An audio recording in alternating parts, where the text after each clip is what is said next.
Hi, my name is Chloe Elliott, and today I am delighted to be working with the Poetry Society and the T.S. Eliot Prize to review Jason Allen Paisant's T.S. Eliot shortlisted collection, Self-Portrait with Othello, as published by Carcanet Press. Today I'm going to be splitting up the review into three sections. The first being how the book deals with the character of Othello, the second on grief and loss, and the third the animation of language. If we begin by looking at the first poem of the book, Allen Paisant begins with a poem titled Ringing Othello. He writes, "How could I resurrect you to speak, when your burial is in no ground that I can pilgrimage to?" We're given the narrator as a puppeteer figure. At blowing glass, he is fusing the two men together. In the sestet of the poem, he writes, "But I feel sometimes that our destinies conjoin, that your life unfinished is lived also through mine. I conjure you furiously." This is a really important way for Paisant to begin this collection. Firstly, we have this idea of the unanswered question. How do we write or ask questions to the absent?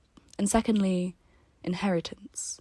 Specifically, what happens if we do not inherit anything at all?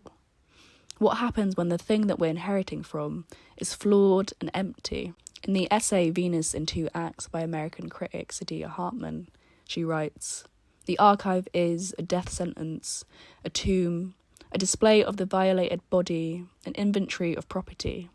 She's talking about the violence of the archive in reference to the records of the transatlantic slave trade. These are historical records and lists made by white men.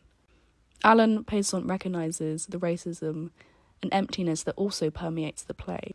I'm haunted as much by the character Othello as by the silences in the story. Whilst Othello is declared to be a storyteller, he very quickly loses his ability to speak. Allen Paisant, however, corrects this. He asks the question, "Who is Othello?"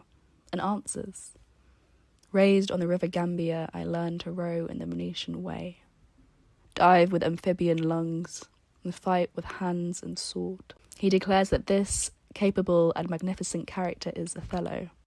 In the second part of the review, I want to move on to grief and loss. In the same way that Allen Paisant imagines a backstory for Othello, he also imagines a situation where he is present for his grandmother's death. He doesn't have to find out over a Facebook message in a Parisian cafe, a moment he replays again and again across several different poems. In what I hold as the strongest poem of the collection, To Find Mama's Voice, he observes grief in a contemporary way, describing, "I look for Mama's voice in Dropbox and old devices. Anywhere I must find it. But where? Mummy has no recordings. Cousin Lee has not preserved it either. No one thought we would want it." In Self-Portrait, we're told of how Othello is forgotten. His forgetting is so public. It's on a grand and tragic scale. But Allen Paisant also provides the personal forgetting, the callousness of losing someone. In the final section of the review, I want to examine language in regard to space. How does language manifest in the body? And I'm going to Paris, Mama, Allen Paisant writes. "I started speaking French at 13 and pronounced every sound perfectly. And I was untied and I soared away from my body." The poet shows the power of language to throw off the physical form. Language, however, is also more than purely linguistic. He writes, "I will always be a stranger here," pointing to identifiers like class, race, and social circumstance. He speaks to the privilege that seeps into institutions and muddies them, creating divisions. These are worlds that draw up templates for who is fit for a space and who isn't. But Allen Paisant takes language, and he uses it as a liberator. He's more than comfortable in the weight of words, moving between English, French, patois, and Italian.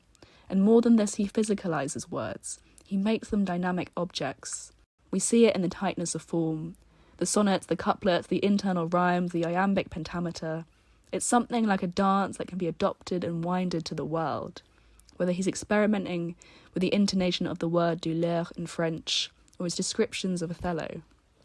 In Door of No Return, he writes, "Did you tell your name to the others, teach them how to pronounce it?" This is precisely what Allen Paisant strives against. Self-Portrait is an ode to saying names, pulling them into the world, whether it be Othello or his grandmother. I want to conclude the review with an extract from Self-Portrait as Othello 3. This place is no stranger. The vowels plain from the ocean dissolve on my tongue. My name is in crisis. I am scattered all over your cities, Europe. It's a euphoric call. This place, this time is no stranger. Othello is unanimous and inevitable. His ashes are everywhere. The very language of Othello, of black bodies who have worked and died for the European cities we know today, is everywhere. It will not be forgotten. And finally, we have been given the language of Othello. We have heard him speak, heard him pronounce his body. It is joyfully incongruous and intersectional, containing several places, languages, containing multitudes.